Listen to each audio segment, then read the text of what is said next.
Welcome back to my video channel and welcome back to one more video. In this video, let us concentrate on one more topic called mycorrhiza. Mycorrhiza is a unique kind of mutualistic symbiotic association between a fungus and higher plants. Mutualism and coexistence are the common features of all living organisms in nature. Mycorrhiza is the association actually between fungi and the roots of higher plants. The term was introduced by A.B. Frank in 1885. It's actually a symbiotic association between plant roots and fungi with bidirectional nutrient exchange. The exchange takes place between the mycorrhizae, that is the fungus, and the higher plant. The higher plant supplies the carbon source, that is the food that is synthesized by the plant by photosynthesis is provided to the fungus. In return, the fungus supplies the nutrients, mineral nutrients, to the higher plants. Mycorrhizae is considered to be the most widespread association between microbes and higher organisms.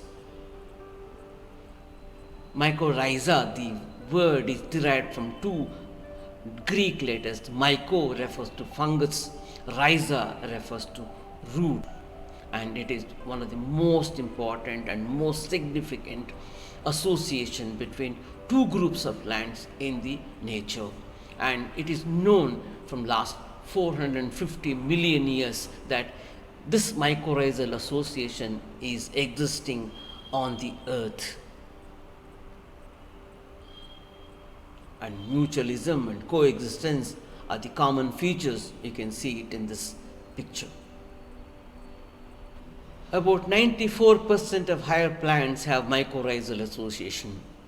All gymnosperms, 83% dicots, 79% monocots are known to have mycorrhizal association. It is interesting to note that there are some families where the mycorrhizal associations are not seen, especially in the families of Cruciferae, Resendaceae and Chenopodiaceae. Mycorrhizal association is not required or not essential, not important for the survival of any plants except orchids. Orchids require mycorrhizal association for the germination of seeds, because orchid seeds are not having any nutrition, not having any nutritive material, and hence they require the mycorrhizal association. Without mycorrhizal association, orchid seeds cannot germinate. Except this example, all the other plants can exist, can survive without mycorrhizal association, but they can live better with mycorrhizal association. There are so many benefits both for the mycorrhiza as well as the higher plant. It is in terms of the supply of nutrients, water, resistance to diseases, reduction in use of fertilizers, increased plant health and growth and other features. So there are a lot of benefits for higher plants from mycorrhizae. Mycorrhizae grows after the germination of a fungal spore, and this fungal spore produces the mycelium, thread-like mycelium, which actually penetrates into the root epidermis and enters into the higher plant, and thus the relationship between the fungus and the higher plant develops. Here you can see the germinating seeds. Once the roots are produced, soon after the roots are produced, mycorrhizae will start also germinating the spores and producing these mycelia, and these mycelia enter the roots of the higher plants. Mycorrhizal fungi increase the surface absorbing area of roots to up to 1000 times, thereby greatly improving the ability of the plant to access soil resources like water and minerals. Mycorrhizal fungi increase the nutrient uptake not only by increasing the surface absorbing area but also by releasing the powerful enzymes into the soil that dissolve the hard to capture nutrients such as organic nitrogen, phosphorus, iron, and other tightly bound soil nutrients. You can see here the difference between a non-mycorrhizal root and a mycorrhizal root. The root in association with mycorrhiza grows luxuriantly, whereas the plant which is without mycorrhizal association is not growing so very well. So for the survival of plant, mycorrhiza is not essential. At the same time, with the help of mycorrhiza, the plant grows better because there will be more growth in terms of the root, and absorption capacity also increases, and as a result of which the growth of the plant is more, the yield of the plant also is very high with mycorrhizal association. The characteristic features of mycorrhizae you can see here, which are very very important, of which one most important thing is the production of certain structures called arbuscles and vesicles. And these are the structures which help in the release of the nutrients absorbed by the mycorrhiza into the higher plants. I will show you the pictures related to arbuscles and vesicles later. Apart from that, there are other features of mycorrhizae given in this slide.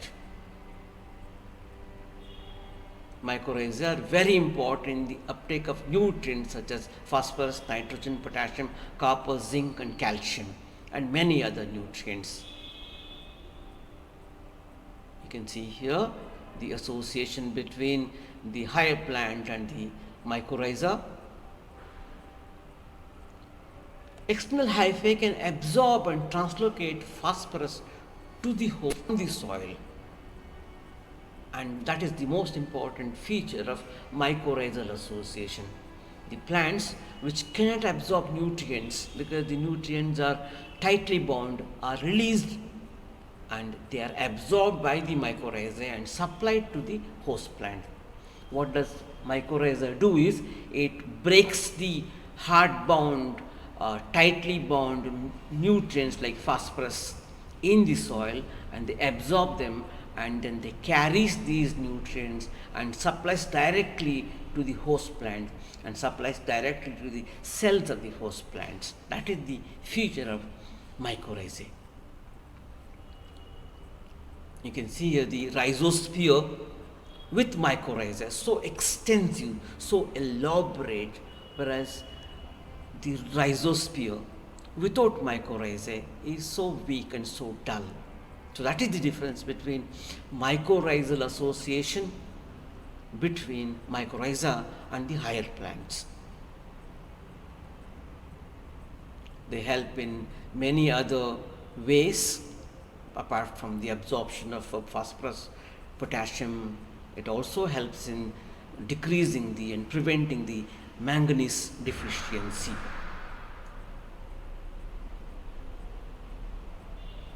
Coming to the classification of mycorrhizae, Peterson and Farquhar in 1994 classified mycorrhizae into totally 7 types. Basically, we have ectomycorrhizae and endomycorrhizae. Endomycorrhizae are classified into 5 different types.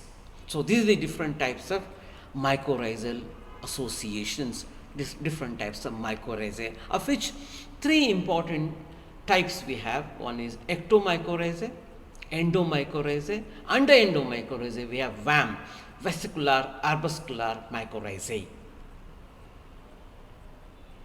There is a difference between ectomycorrhizae and endomycorrhizae. Ectomycorrhizae, the fungal hyphae are found only in the cortical region. They don't enter into the cells, and they form a network of hyphae around the roots called Hartig net or a fungal mantle. So in ectomycorrhizae, the mycorrhizal hyphae is found on the outside of the root. You don't see it that much inside. Even though they enter, they don't enter into the cells. On the contrary, in endomycorrhizae, you don't see the mycorrhizal hyphae on the outside of the root, they are inside the root. In addition to that, the hyphae enter into the cells of the higher plants, cells of the root system of the higher plants, and they produce two kinds of structures. One is called vesicles, which are spherical structures, and arbuscles, where they look like trees. Each structure looks like a tree, and it is called arbuscles. You are seeing those two things in the picture that is there here in front of you. Coming to ectomycorrhizae, I mentioned here the symbiotic relation that occurs between the fungus and the roots of plants, where the fungus do not penetrate into the root cells. They form a sheath around the root, and it's called a fungal mantle. The fungus enters into the cortex, forming the Hartig net, but never goes inside the endodermis or the stela region. That is the important feature of ectomycorrhizae. Coming to endomycorrhizae, on the other hand, the hyphae not only grow inside the root of the plant, but penetrate into the root cell walls and become enclosed in the cell membrane as well. This makes for a more invasive symbiotic relation between the fungus and the plant. The penetrating hyphae create a greater contact surface area between the hyphae and the fungus of the plant. This heightened contact stimulates a greater transfer of nutrients in plants. You can see here the difference between endomycorrhizae and ectomycorrhizae. In endomycorrhizae, the fungal hyphae enter into the cell and produce vesicles and arbuscles.